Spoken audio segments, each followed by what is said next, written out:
안녕하세요. 함께행보안교회 정유한 목사입니다. 10월 7일 아침 기도회 시작하겠습니다. 사무엘하 12장 15절에서 31절의 말씀입니다.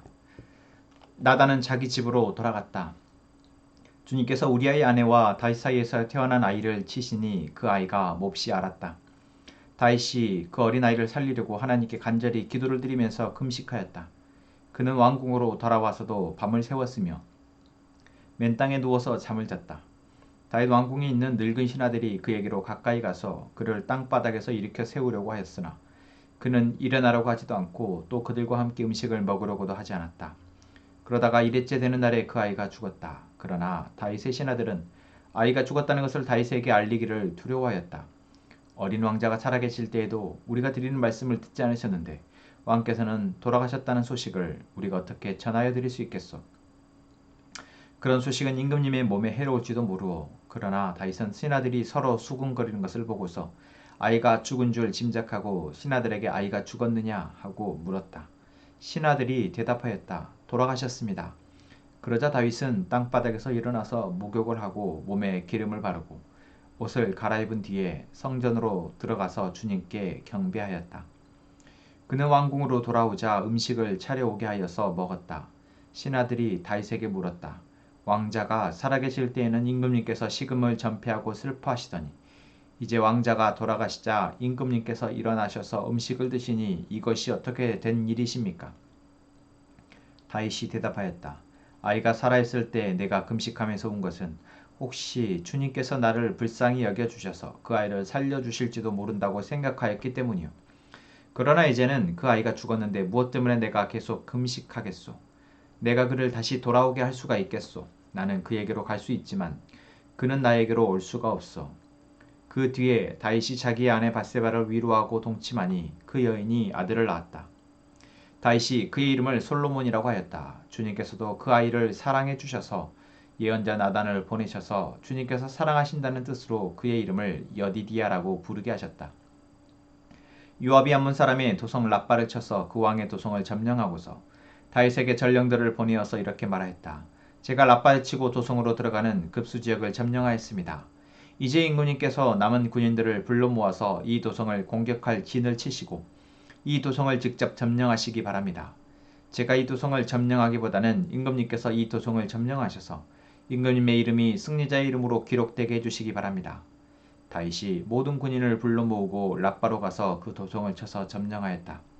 그는 암몬 왕의 머리에서 금관을 벗겨왔는데 그 무게가 금 한 달란트나 나갔고 금관에는 보석이 박혀 있었다. 다윗은 그 금관을 가져다가 자기가 썼다.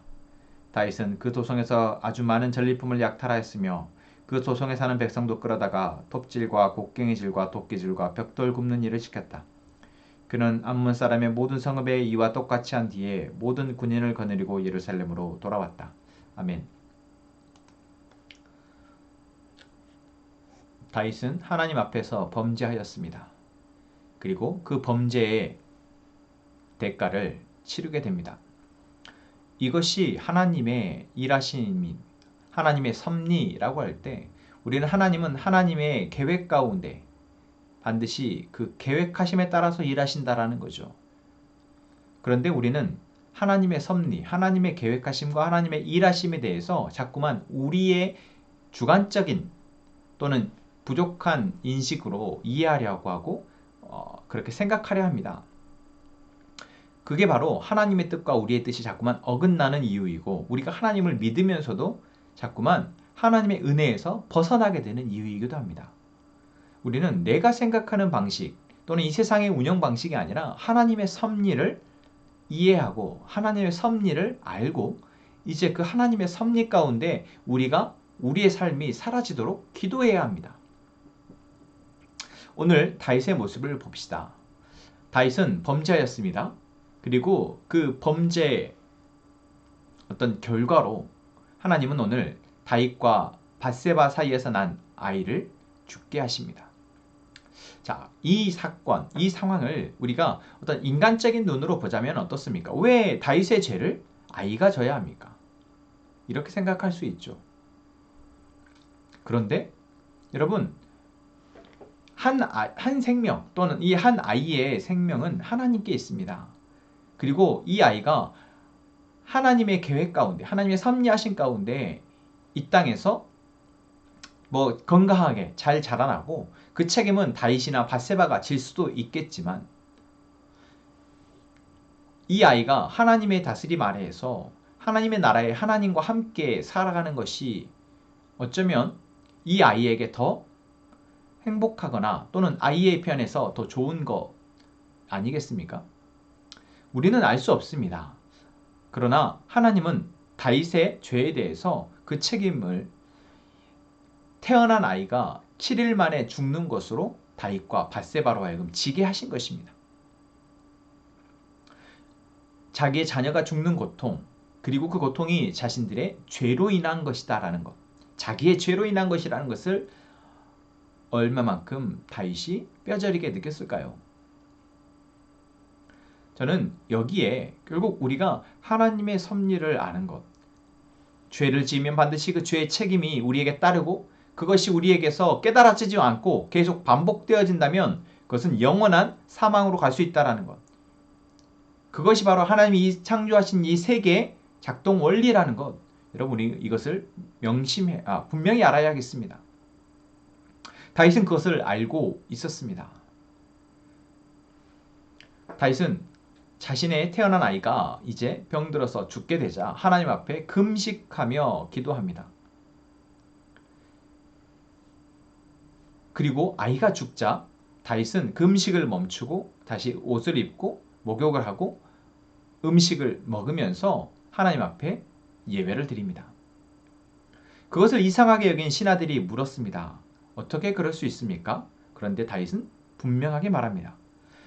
아이가 죽기 전까지는 하나님이 혹시 내 기도를 듣고 용서해 주실까, 불쌍히 여겨 주실까 기도했지만, 아이가 죽은 뒤에, 이미 결정 뒤에는 하나님의 섭리, 하나님의 뜻이 거기에 있음을 알고 순응한다라는 것이죠.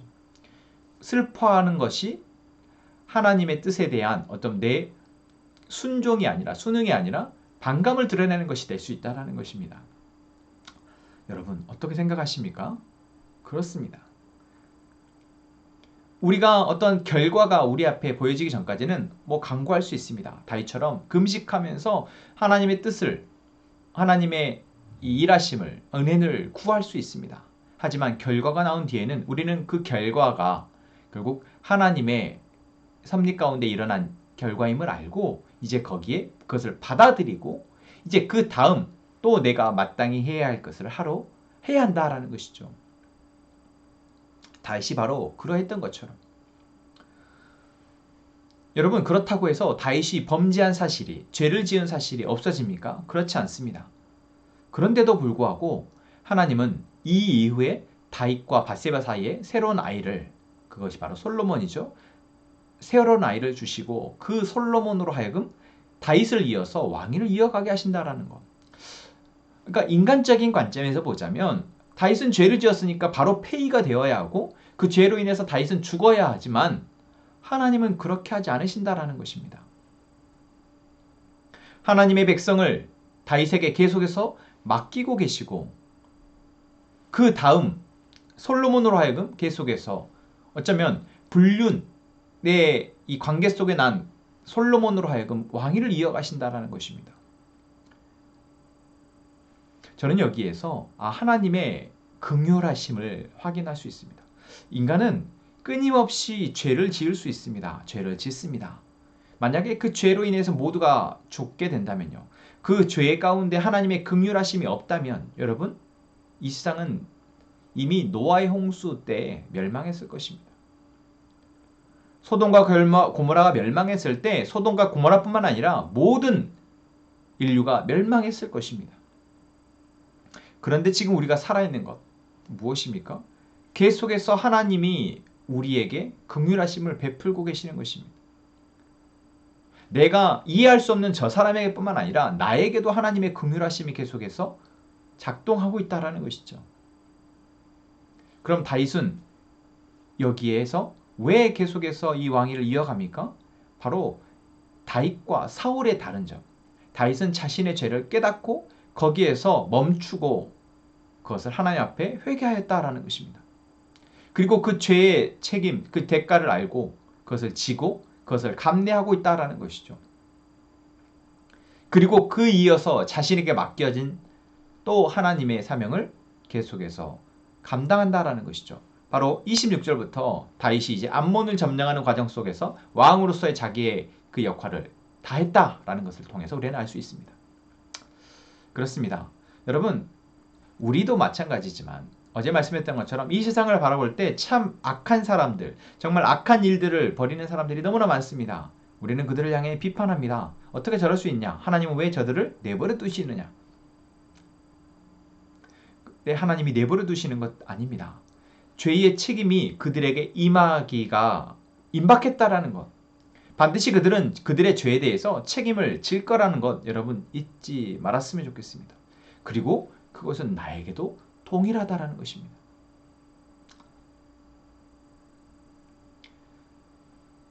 그리고 우리가 구해야 할 것은 바로 우리가 이 죄의 문제를 깨닫고 돌이켜 다시 하나님의 긍휼하심 속에서 우리에게 남은 시간을 하나님의 사명을 다하며 살아가야 한다라는 것이죠. 여러분, 이것이 바로 하나님의 섭리이십니다. 하나님의 일하심인 방법이십니다. 오늘 우리는 이 하나님의 섭리, 하나님의 일하심을 분명히 알고 이제 거기에 순응하며 순종하며 살아갔으면 좋겠습니다. 그리고 우리 하나님, 우리를 향해서 긍휼하심으로 우리를 지켜보시며 또한 사랑하고 계시는 것, 그 은혜에 감사하며 오늘을 또한 살아갑시다. 기도하겠습니다. 하나님, 오늘도 우리에게 말씀하여 주시니 감사합니다. 다윗의 죄가 우리의 죄임을 봅니다. 다윗의 연약함과 어리석음이 우리의 연약함이며 어리석음일 수 있음을 또한 고백합니다. 주님,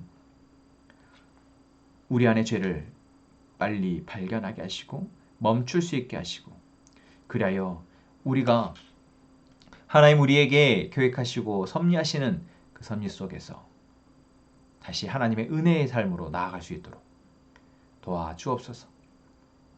하나님, 계속해서 우리가 하나님의 섭리 아래 살아감을 기억하며 죄가 아닌 하나님의 은혜를 선택하게 하시고, 하나님이 우리에게 말씀하실 때 그것을 민감하게 분별하여 반응하는 저희가 되게 하여 주옵소서.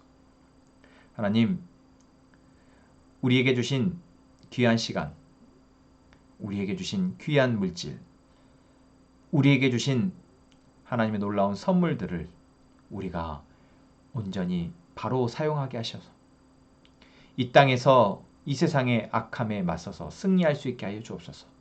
우리가 하나님께 속해 있기에 하나님이 우리에게 베푸신 놀라운 은혜들을 우리가 보고 선용하여 이 땅에서의 싸움에서 승리하게 하여 주옵소서. 하나님, 대한영제 하나님께서 공동체 안에 또 속하게 하시고 그 안에서 믿음의 성장을 하게 하시고 또한 가정을 꾸리며 또한 직장에서 많은 사람들을 또 선하게 대하며 그렇게 살아가게 하시니 감사합니다. 하나님, 하나님의 말씀이 계속해서 대한영제를 사로잡게 하시고 그 말씀을 순종할 때 하나님의 놀라운 일하심을 볼 수 있도록 은혜 베풀어 주옵소서. 예담이 하나님의 귀한 사랑받는 자녀로 또한 공동체 안에서 가족들 안에서 사랑받는 자녀로 자라가게 하시니 감사합니다. 예담이의 건강과 예담이 안에 하나님의 생각, 한량한 마음과 또한 지혜가 계속해서 자라나게 하여 그래서 그것이 예담이를 더 행복하게 할 수 있도록 도와주옵소서.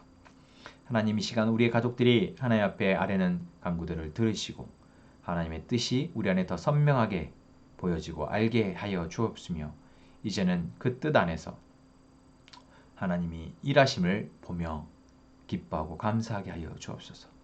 예수님의 이름으로 기도합니다. 아멘.